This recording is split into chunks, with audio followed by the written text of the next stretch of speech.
Hello guys, welcome back to my new vlog.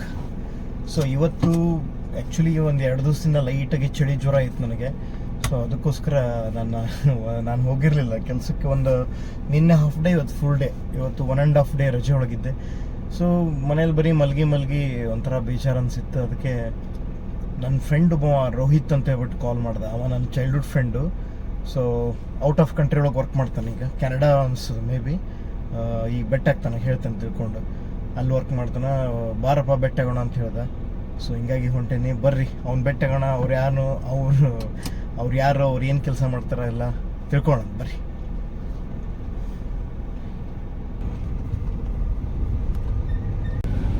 ಬರ್ತಾ ನಮ್ಮ Ranebennur traffic ಹೆಂಗಾಗ್ಲಿಕ್ಕತ್ತದಂದ್ರೆ is equal to Hubli. Hubli ಥರ ನಮ್ಮ ರಾಣೆಬೆನ್ನೂರಿನಾಗೂ ಈಗ ಟ್ರಾಫಿಕ್ ಕಂಬೈಂಡ್ ಆಗ್ಲಿಕ್ಕತ್ತದ. ಸೊ ನನ್ನ ಫ್ರೆಂಡ್ ಮನೆ ಬಂದ್ಬಿಟ್ಟು ನನ್ನ ಮನೆಯಿಂದ ಒಂದು 3-4 ಕಿಲೋಮೀಟ್ರ್ ದೂರ ಆಗುತ್ತೆ.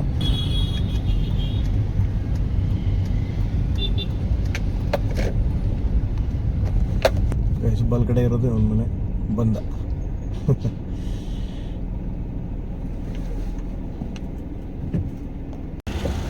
ಬನ್ನಿ ಸರ್ಕಾರ, ಎಲ್ಲ ಸ್ಟಾರ್ಟ್ ಮಾಡ್ಬಿಟ್ಟಿಲ್ಲ. ಕೆನಡಾ ಅಲ್ಲ ಇರೋದು, ಐರ್ಲ್ಯಾಂಡ್. ಸಾರಿ, ನಾಗಲೇ ಕೆನಡಾ ಅಂದ್ಬಿಟ್ಟೆ. ನಮ್ಮ ಸಬ್ಸ್ಕ್ರೈಬರ್ಸಿಗೆ ಅಂತೂ ತಾಯ್ನಾಡಿಗೆ ಬಂದಿರಿ. Very good. ಎಷ್ಟು ದಿವಸ ಆಯ್ತು? ವರ್ಷಗಳಾಯ್ತೇನಪ್ಪ ನಿನ್ ಬೆಟ್ಟ ಆಗಿ. ಎಲ್ಲಿ ನಾ ಮದುವೆ ಆಗಿದಾಗ ನೀವು ಫೋನ್ ಮಾಡಿದ್ದಿ ಲಾಸ್ಟ್ ಟೈಮ್ ಎಲ್ಲ ಬಂದಾಗ ಬರೋಕ್ಕಾಗಿದ್ದಿಲ್ಲ. ಈ ಟೈಮ್ ಆಯ್ತು ನೋಡೋದು ಕರೆಕ್ಟ್. ಈ ಟೈಮ್ ಸ್ಟ್ರಿಕ್ಟ್ ಅನ್ಕೊಂಬಿಟ್ಟಿದ್ದೆ ನಾನು, ಈ ವಾರದ ಬೆಟ್ಟ ಆಗ್ಬೇಕಂತಂದು. ಈಗ ಇವತ್ತು ಫೋನ್ ಮಾಡಿ ಚಲೋ ಮಾಡಿದೆ ನೀನು. ಯಾಕಂದ್ರೆ ನನಗೂ ಬೆಳಿಗ್ಗಿಂದ ಮನೆಗೆ ಕೂತು ಕೆಟ್ಟ ಬೇಸರ, ಲೈಟ್ ಜ್ವರ. ಅಂದ್ರೆ ಮೊನ್ನೆ 2 ವೀಲರ್ ತಗೊಂಡು ಹೋಗಿದ್ದೆ. ಸೊ ವಾಪಸ್ ಬರೋಕ್ರೆ ಸ್ವಲ್ಪ ಮಳಿ ಬಂದ್ಬಿಡ್ತು. ಪಟ್ ಅಂತ ಸೈಡಿಗೆ ಹಚ್ಚೋಕೆ ಯಾವ ದಾರಿನೂ ಇರಲಿಲ್ಲ. ಸೊ ಹಿಂಗಾಗಿ ಇದು ಮಾಡ್ಬಿಡ್ಬೇಕು.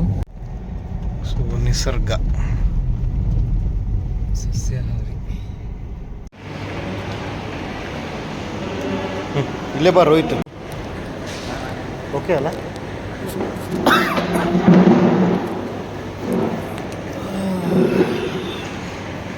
ಕೇಳಪ್ಪ, ಮಸಾಲೆ ಪಾಪಡ್. ಇದು ಮಸಾಲೆ ಪಾಪಡ್ ನೆನಪಾದ್ರೆ ಒಂಥರ ಊಟ ನೆನಪಾಗ್ತದೆ ನಂಗೆ. ನನಗೂ ಹಂಗೆ ಅನ್ಸುತ್ತೆ, ಊಟಕ್ಕೆ ಬಂದವನು ಅನ್ಸುತ್ತೆ ಈಗ.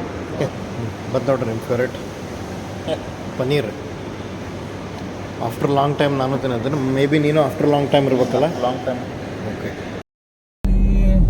ಈಗ ಐರ್ಲೆಂಡ್ನಾಗ ಅದು ಬೇಸಿಕ್ಲಿ ಒಂದು ದ್ವೀಪ. ಅಲ್ಲಲ್ಲ, ದ್ವೀಪ ಒಂದು. ಅಲ್ಲಿ ಅಲ್ಲಿ ಏನ್ ಗೊತ್ತಾ ನಿನ್ connectivity? Okay. Either by air route or water route. Air route ಅಂದ್ರೆ ಒಂದು ವಿಮಾನದಿಂದ ಹೋಗುವಂತದ್ದು, ಹಡಗಿನಿಂದ ಬರ್ಬೇಕು. ಇಲ್ಲ ಹಡಗಿನಿಂದ. Okay okay. There is no road way. So ನಿಂಗೆ ನಿಯರ್ ಬೈ ಅಂತಂದ್ರೆ ಯುಕೆ ಒಂದು ದ್ವೀಪ, ಐರ್ಲೆಂಡ್ ಒಂದು ದ್ವೀಪ. ಓಕೆ. ಸೊ ನಿಂಗೆ ಯುಕೆ ಇಂದ ಬರ್ಬೇಕು ಅಂತಂದ್ರೆ ನಿನ್ನ either you have to fly or ಬೋಟ್ನಾಗ ಬರ್ಬೇಕು. Okay okay. ಸೊ ಅಲ್ಲಿ ಸ್ವಲ್ಪ ಫಿಶಿಂಗ್, ಆಮೇಲೆ ಅಲ್ಲಿ ಡೈರಿ ಪ್ರಾಡಕ್ಟ್ಸ್ ಭಾಳ.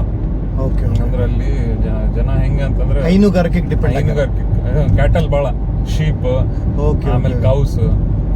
ಅಲ್ಲಿ ಡೈರಿ ಪ್ರಾಡಕ್ಟ್ಸ್, ಬೀಫ್ ಎಕ್ಸ್ಪೋರ್ಟ್ ಆಗ್ತವೆ.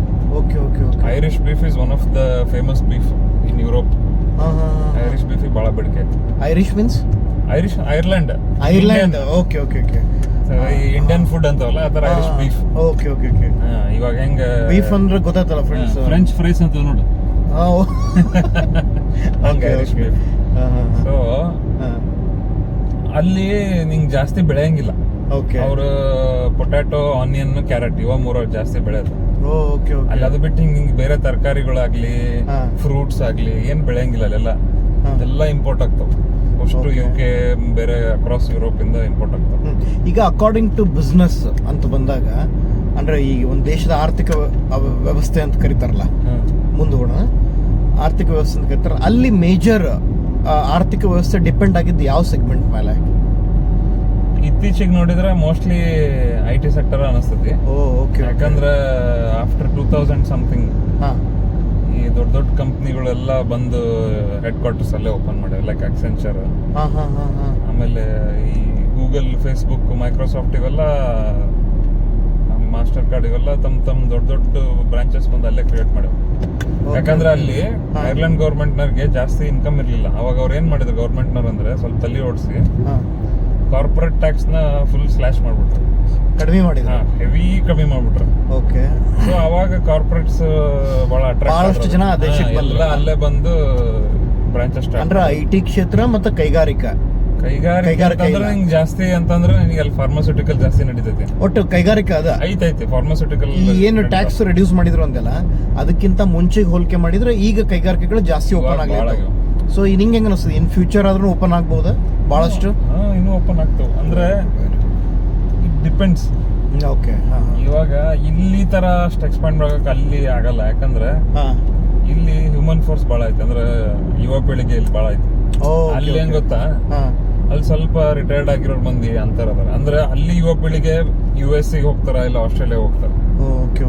ಈಗ ನಾವ್ ಹೆಂಗ ಐರ್ಲೆಂಡಿಗೆ ಹೋದ್ವಲ್ಲ, ಹಂಗ ಐರಿಷ್ ಮಂದಿ US ಗೆ ಹೋಗ್ತಾರ ದುಡಿಲಿಕ್ಕೆ. ಅವರು ಅಲ್ಲಿಗೆ ಹೋಗ್ತಾರ, ಇಲ್ಲ ಅಂತಂದ್ರೆ ಆಸ್ಟ್ರೇಲಿಯಾ ಹೋಗ್ತಾರ. ಸೊ ಇವಾಗ ನಿಂಗೆ ಇಂಗ್ಲಿಷ್ ಸ್ಪೀಕಿಂಗ್ ಕಂಟ್ರೀಸ್ ಒಂದ್ 4-5 ಅದಾವು, ಜಾಸ್ತಿನೇ ಇರ್ಬೋದು, ಬಟ್ ವೆಲ್ ನೋನ್ ಒಂದ್ 4-5 ಅದಾವು. ಫಾರ್ ಎಕ್ಸಾಂಪಲ್ US ಬಿಟ್ರೆ UK, ಬಿಟ್ರೆ ಐರ್ಲೆಂಡ್, ಇಲ್ಲ ಇದು ಆಸ್ಟ್ರೇಲಿಯಾ. ನೀವು ಉಳಿದ ಯುರೋಪ್ ಕಂಟ್ರೀಸ್ಗೆಲ್ಲ ಹೋದ್ರೆ ನಿಂಗೆ ಅವ್ರವ್ರದಾಗ ಸ್ವಂತ ಭಾಷೆ ಅದಾವ. ಈ ಜರ್ಮನ್, ಫ್ರೆಂಚ್, ಆಮೇಲೆ ಯುರೋಪಿಯನ್ ಭಾಷೆ ಅಂತದ.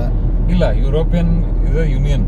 26 ಕಂಟ್ರಿನ 28 ಕಂಟ್ರಿನ ಸೇರಿ ಒಂದು ಯುರೋಪ್ ಆಗೈತಿ. ಸೊ ಅದು ಯುರೋಪಿಯನ್. ಅಲ್ಲ, ಈಗ ನಾ ಮೊನ್ನೆ ಒಂದು ಆರ್ಟಿಕಲ್ ನೋಡಿದೆ, ಟಾಕ್ಸಿಕ್ ಆ ಭಾಷೆ ಒಳಗೆ ರಿಲೀಸ್, ಯುರೋಪಿಯನ್ ಭಾಷೆ ಒಳಗೆ ರಿಲೀಸ್ ಆಗ್ಲಿಕ್ಕೆ. ಯುರೋಪಿಯನ್ ಒಳಗೆ ಬಹಳ ಭಾಷೆ ಅದಾವ. ಫ್ರೆಂಚ್ ಯುರೋಪಿಯನ್, ಸೊ ಹಂಗಾರೆ ಬಹಳ ಭಾಷೆ ಒಳಗೆ ಕವರ್ ಮಾಡ್ಲಿದ್ದಾರೆ. Okay. Spanish European, Italian European, ಇವೆಲ್ಲ ಯುರೋಪ್ ಖಂಡ. ಏಷ್ಯಾ ಇದ್ದಂಗೆ ಯುರೋಪ್ ಖಂಡ. ಯುರೋಪ್ ಒಳಗೆ ಒಂದ್ 30 ಕಂಟ್ರಿ ಏನದು. ಓಕೆ.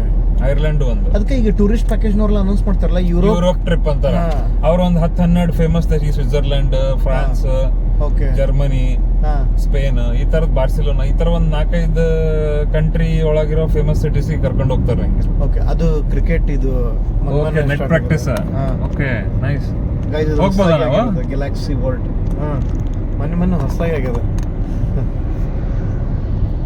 ಅಂದ್ರೆ ರೆಂಟ್ ಮಾಡ್ಬೇಕು ಅನ್ಸುತ್ತೆ. ಅಂದ್ರೆ ಇದು ಪರ್ ಅವರ್ ಬೇಸಿಸ್.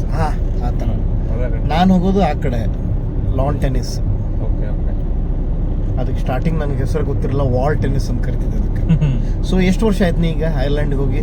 ಇವಾಗ 4 years ಮೇಲೆ ಆಯ್ತು ನೋಡಿ. ಹೋದ ತಕ್ಷಣ ಸ್ಟಾರ್ಟಿಂಗ್ ಒಂದು 2-3 ತಿಂಗಳು ನಿನಗೆ ಯಾವ್ದು ಭಾಳ ಕಂಫರ್ಟಬಲ್ ಆಗದೆ ಇರೋದೇನಿತ್ತು? ಯಪ್ಪ, ಇದು ಒಂದು ನನಗೆ ಈ ವಿಚಾರದಿಂದ ಹೊಂದ್ಕೊಳ್ಳಿಕ್ಕೆ ಕಷ್ಟ ಆಗ್ಲಿತ್ತದ ಅನ್ನೋ ಅಂಥದ್ದು ಏನಿತ್ತು ನಿನಗೆ? ಒಂದ್ ಏನಂತಂದ್ರೆ ನಾನು ಇಲ್ಲಿಂದ ಆಫರ್ ಬಂದಾಗ ಹೋದಾಗ ಬಹಳ ಎಕ್ಸೈಟ್ಮೆಂಟ್ ಇತ್ತು. ಅಂದ್ರೆ ನಾನು ಖುಷಿಯಿಂದ ಹೋದೆ. Long term out of country ಯಾವತ್ತು ಹೋಗಿರ್ಲಿಲ್ಲ. ಹೋದ್ರು 1 ತಿಂಗಳು 2 ತಿಂಗಳು ಹೋಗಿದ್ದೆ ಪ್ಯಾರಿಸ್ಗೆ. ಓಕೆ. ಹಿಂಗ್ ಲಾಂಗ್ ಟರ್ಮ್ ಹೋಗೋದು ನನಗೆ ಅಷ್ಟು ಐಡಿಯಾ ಇರಲಿಲ್ಲ, ಯಾವತ್ತೂ ಹೋಗಿರ್ಲಿಲ್ಲ. ಅಲ್ಲಿ ಹೋದ ಕೂಡಲೇ ನನಗೆ ಎಕ್ಸೈಟ್ಮೆಂಟ್ ಇತ್ತು ಬಿಡು. ಇನ್ನೊಂದ್ ಏನಂತಂದ್ರೆ ಅಲ್ಲಿ ನಿನ್ಗೆ ಹೋದ್ ಕೂಡಲೇ ಒಂದ್ಸರ ಕ್ಲೀನ್ ಏರ್. ಓಕೆ. ಆಮೇಲೆ ಒಂದ್ ಸ್ವಲ್ಪ ಪೊಲ್ಯೂಷನ್ ಇಲ್ಲ. ಆಮೇಲೆ ಪಾಪ್ಯುಲೇಷನ್ ಬಹಳ ಕಮ್ಮಿ. ವೆಲ್ ಆರ್ಗನೈಸ್ಡ್ ಎಲ್ಲ. ನಿಮ್ಗೆ ಎಲ್ಲಾ ಕಡೆ ಮಸ್ತ್ ಗ್ರೀನರಿ, ಆಮೇಲೆ ವೆಲ್ ಡೆವಲಪ್ಡ್ ಪ್ಲಾನ್ಸ್ ಎಲ್ಲ. ನಿಮ್ಗೆ ರೆಸಿಡೆನ್ಶಿಯಲ್ ಏರಿಯಾಸ್ ಅದಲ್ಲಿ ಹೆಂಗ್ ಬೇಕಂಗ್ ಮನಿ ಕಟ್ಟೋದು, ಹೆಂಗ್ ಬೇಕಂಗಿಲ್ಲ, ಅಪ್ರೂವಲ್ ಇಲ್ಲ. ಅದೊಂದೆಲ್ಲ ಸಿಸ್ಟಮ್ ಬೇರೆ. Everything runs on some system. ಎಲ್ಲರೂ ಫಾಲೋ ಮಾಡ್ತಾರೆ ಅದನ್ನ. ಆಮೇಲೆ ಮನಿ ಮುಂದೆ ಇಷ್ಟು ಜಾಗ ಬಿಡಬೇಕು, ಇಷ್ಟು ಗಿಡ ಅದೆಲ್ಲ ಐತಿ. ಆಕ್ಚುಲಿ ಅದು ಗುಡ್ ರೂಲ್ಸ್ ಅದು. ಅದಾದ್ಮೇಲೆ ಇನ್ನೊಂದೇನಂದ್ರೆ ನಿಂಗೆ ಪ್ಯೂರ್ ಏರ್, ಆಕ್ಸಿಜನ್ ಬಹಳ ಸಿಗ್ತದೆ. ನೀನ್ ಒಂದ್ ವಾಕ್ ಹೋಗ್ ಬಂದ್ರೆ ಎಷ್ಟೋ ಮನ್ಸಿಗೆ ಬಹಳ ಶಾಂತಿ ಆಗ್ತದೆ. ನಾವೇನ್ ಮಾಡ್ತೇವೆ ಯೂಶುವಲಿ ವಾಕ್ ಒಬ್ರು ಹಾಂಕ್ ಹಾಕಂಗಿಲ್ಲ, ಅಲ್ಲಿ ಒಬ್ರು ಹಾರ್ನ್ ಹಾಕಂಗಿಲ್ಲ. ನೀನ್ ಎಲ್ಲಿಂದ ಎಲ್ಲಿ ಹೋದ್ರುನು ಒಂದ್ ದಿವಸ ಒಂದು ಹಾರ್ನ್ ಕೇಳಲ್ಲ ನಾನು. ಎಕ್ಸೆಪ್ಟ್ ಸಮ್ ಎಮರ್ಜೆನ್ಸಿ, ಏನಾರ ಬಹಳ ಎಮರ್ಜೆನ್ಸಿ ಆಗಿದ್ರೆ, ಏನಾರ ಆಕ್ಸಿಡೆಂಟ್ ಆದಾಗ ಒಬ್ರು ಹಾರ್ನ್ ಹಾಕ್ತಾರ ಹೊರತು ಯಾರು ಏನ್ ಓವರ್ಟೇಕ್ ಮಾಡ್ಲಿ ಏನ್ ಮಾಡ್ಲಿ ಒಬ್ರು ಹಾರ್ನ್ ಹಾಕಲ್ಲ. ಅಂದ್ರೆ ಎಲ್ಲರೂ ಬಹಳ ಕೂಲ್ ಆಗಿ ಹ್ಯಾಂಡಲ್ ಮಾಡ್ತಾರ. ಅಲ್ಲಿ ಗೈಸ್ ನೋಡಿದ್ರಲ್ಲ, ರೋಹಿತ್ ಈಗ ಇದು ಅದ ಏನು ವರ್ಕ್ ಫ್ರಮ್ ಹೋಮ್ ಅಂತ ಏನು ಕರಿತಿರಲ್ಲ.